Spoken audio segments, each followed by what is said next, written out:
सांसद है सुकांता मजूमदार, उनको किस तरह से हिरासत में लिया गया है, ये बड़ी खबर आ रही है। क्योंकि बीजेपी वहां कोलकाता में प्रदर्शन कर रही थी और वहां प्रदर्शन के दौरान कोलकाता में सुकांता मजूमदार को हिरासत में लिया है। सीएम ममता का इस्तीफा मांग रहे थी बीजेपी का कहना है कि राष्ट्रपति शासन लगा दो, यहाँ पर ममता बनर्जी को इस्तीफा देना चाहिए और इसीलिए वो इस्तीफे की मांग कर रहे थे। वहां पर उन्हें हिरासत में लिया गया है, ये खबर भी आ रही है हमारे पास।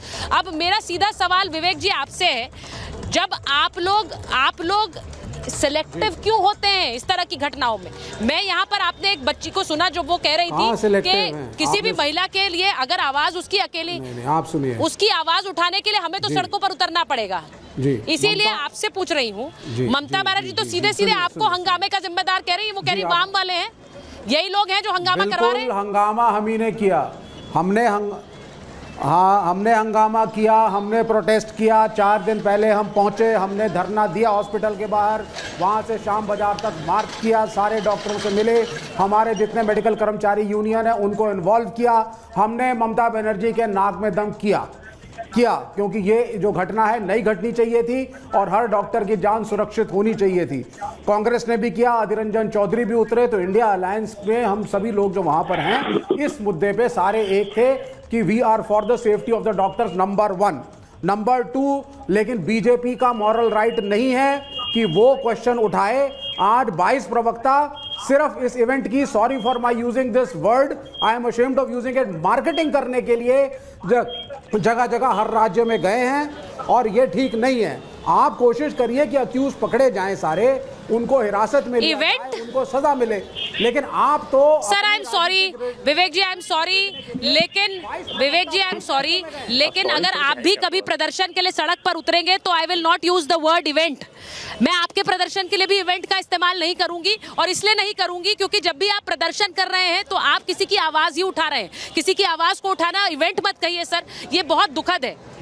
मुझे यही लगता है कि इस तरह के मामलों में हम लोग अपने जिन शब्दों का इस्तेमाल करते हैं, जिस तरह से मामलों को उठाते हैं, that has to be very sensitive sir. No, don't call it an event. मैं प्रदर्शन की बात, इसे इवेंट मत कहिए।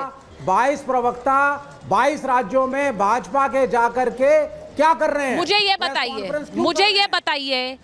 बताइए, मैं आपसे सीधा सवाल पूछ रही हूँ विवेक जी, आपसे एक सिंपल सवाल पूछ रही हूँ विवेक जी, सिंपल सवाल पूछ रही हूँ। ये मणिपुर वाला आक्रोश क्यों नहीं है कोलकाता पर? क्यों नहीं है? क्यों नहीं पहुंचे नेता कोलकाता? कहाँ है आपके नेता? एक पूरा पैनल बना के मणिपुर पहुंच गए थे, क्यों नहीं पहुंचे हैं कोलकाता? वाम और राम, जब वाम और राम रो करके ममता बनर्जी को वाम और राम रो करके बोलना पड़ा तो वामपंथी और कांग्रेस भी साथ में, मैं कहूंगा हम बिल्कुल वहां पर प्रोटेस्ट करें, लेकिन मैडम हर चीज को पॉलिटिसाइज करना गलत है। तो आपका मतलब ये है वो वाम और राम की प्रोटेस्ट की बात कर रही थी, फिर तो राम भी प्रोटेस्ट कर रहे हैं यानी बीजेपी, तो वो भी आप ही की तरह है। वो आप और बीजेपी हंगामा कर रहे हैं यानी आवाज उठा रहे हैं, तो फिर बीजेपी को भी क्लीन चिट दे दीजिए, वो भी तो आवाज ही उठा रही है आपकी तरह। बंगाल में सब सुन लीजिए ना, बंगाल में सबने प्रोटेस्ट करा है, अपोजिशन ने, करना भी चाहिए, सही भी है, चाहे कांग्रेस हो, भाजपा हो, लेफ्ट हो, लेकिन आज 22 प्रवक्ताओं को 22 राज्यों में भेज करके जो भाजपा प्रेस कॉन्फ्रेंसेस करवा रही है और राजनीतिक रोटियां सेक रही है, सीबीआई का केस आ गया है, कितनों दिनों में सेंट्रल गवर्नमेंट सीबीआई से केस सॉल्व कराएगी? ये सुनिए के प्रवक्ता, ये तो कोई बता नहीं रहा है। विवेक जी अभी भी आप भाजपा के प्रवक्ता से सवाल पूछ रहे हैं। You are not asking a question to Sanjay सरकार। ये बड़ा दिलचस्प है कि आप संजय सरकार से सवाल नहीं पूछ रहे हैं, आप सवाल पूछ रहे हैं भाजपा के प्रवक्ता से। तो आप देख लीजिए कि आपकी फायरिंग किस तरफ डायरेक्टेड है, ये जरा देख लीजिए। सवाल बीजेपी से हो रहा है इस पर। देखिए, सबसे बड़ी शर्म की बात है कि अयोध्या में अभी संजय जी 6 साल की एक बच्ची का जिक्र कर रहे थे। पूरे देश भर में किसी महिला, किसी बेटी, वो किसी उम्र की हो, किसी धर्म की हो, अगर कोई बलात्कार या कोई ऐसी घटना घटती है तो बहुत शर्म की बात है। लेकिन सबसे ज्यादा शर्म की बात तब है जब बंगाल में कुछ होता है और वहां की सीएम ये कहती हैं कि ये वाम और राम का काम है।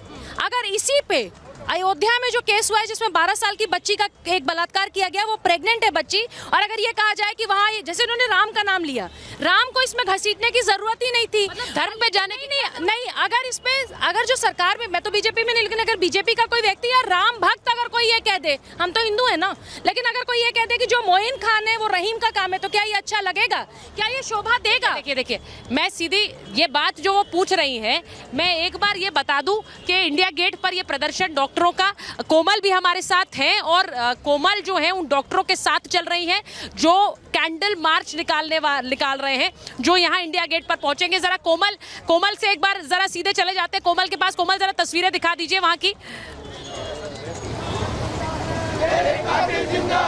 सुचारिता, बिल्कुल आपको तस्वीरें दिखा रहे हैं। सफदरजंग के गेट नंबर 2 से इस कैंडल मार्च की शुरुआत हुई थी और आगे इंडिया गेट की तरफ ये बढ़ रहे हैं। देखिए, इंडिया गेट की तरफ तो आप बढ़ रहे हैं, लेकिन बीच में देखिए सिक्योरिटी थोड़ा डिस्टर्ब भी कर रही है आप। देखिए, मैं पहले ही बता चुका हूँ, हम कानून को अपने हाथ में नहीं लेंगे। जहाँ तक पुलिस हमें अलाउ करेगी वहाँ तक हम प्रोटेस्ट करेंगे, कानून की सीमा में रहते हुए। बिल्कुल ये कह रहे हैं कि देखिए, कानून को हम अपने हाथ में नहीं ले रहे हैं, साइलेंटली ये डिस्टर्ब भी नहीं कर रहे हैं ट्रैफिक को, और साइड बाय साइड ये इंडिया गेट तरफ जा रहे हैं। इंडिया गेट की तरफ देखिए ये पूरा मार्च जो है निकलता जा रहा है। साथ ही साथ भारी संख्या में यहाँ पे महिलाएं भी हैं, महिला यहाँ पे पहुंची हुई है लगातार जस्टिस क्या बोला सॉरी जस्टिस मांग रही है। कि देखिए जिस तरह से जो डॉक्टर्स हैं बैठे रहते हैं हड़ताल पे, उसके बाद देखिए उन पर मारपीट भी होती है, बर्बरता होती है। जी बिल्कुल, जैसे कोई भी पेशेंट बाय चांस मर जाता है तो वैसे अटेंडेंट सारे जूनियर डॉक्टर्स पे ही हमला करते हैं, and it's very unfortunate because ये डिफेंड भी नहीं कर पाते अपने आप को। तो हमें चाहिए सेंट्रल प्रोटेक्शन एक्ट इसी चीज के लिए चाहिए, अपने डॉक्टर्स की सेफ्टी के लिए चाहिए, ताकि काम पे जाते हुए डर ना लगे इनको। इनका साफ तौर पर ये कहना है कि बात सिर्फ डॉक्टरों की नहीं है बल्कि महिलाओं की भी बात है। पूरी तस्वीरें दिखा रहे हैं, भारी संख्या में कैंडल मार्च निकाल रहे हैं, पुरुष भी है यहाँ पे। महिलाओं की सुरक्षा को लेकर के लगातार ये मामला गर्म है। मैम, ये हीनियस क्राइम्स एक कोलकाता, उत्तराखंड 16 दिन मैं एक चीज पूछूंगी, जो रिपोर्टेड है, जो नॉट रिपोर्टेड है वो बहुत ज्यादा है, और ये अभी 1 साल से नहीं, कहीं 2 साल से नहीं, 10 साल से नहीं, 20 सालों से चले आ रहे हैं। हमें चाहिए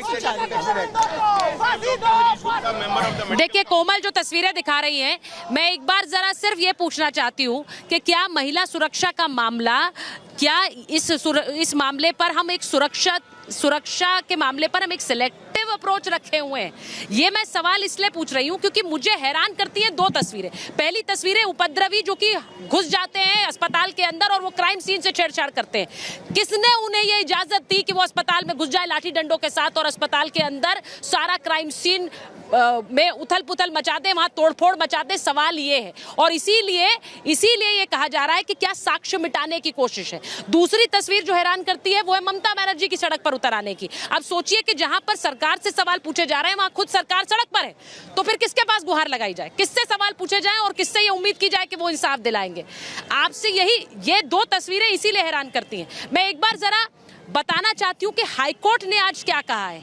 हाईकोर्ट ने आज इस पूरे मामले पर संज्ञान लिया, क्योंकि जो उपद्रव मचा अस्पताल के अंदर वो मामला कोर्ट में पहुंचा था और कोर्ट ने सीधे सीधे ये पूछा कि आखिर यहाँ ममता सरकार से सवाल पूछा कि क्या ये इंटेलिजेंस फेलियर है, आखिर 7,000 लोग पैदल अस्पताल में कैसे पहुंच गए, क्यों सरकार को इसकी जानकारी नहीं थी। गुस्से में जज ने यह तक कह दिया कि क्या अस्पताल को बंद कर दिया जाना चाहिए, क्यों ना हम अस्पताल बंद कर दें, क्योंकि आप तो वहां सुरक्षा कर नहीं पा रहे हैं। और इसे इंटेलिजेंस फेलियर अगर कोर्ट ने सीधे पूछा, इसका मतलब ये है कि अस्पताल में इतनी बड़ी घटना जहां देश भर के कैमराज हैं, वहां पर अगर उपद्रव मचा सकते हैं इतने लोग बड़ी संख्या में, तो फिर कहीं भी मचा सकते हैं, तो फिर क्यों इस अस्पताल को चलने दिया जाए? कोर्ट ने ये सवाल पूछा आज ममता बनर्जी से।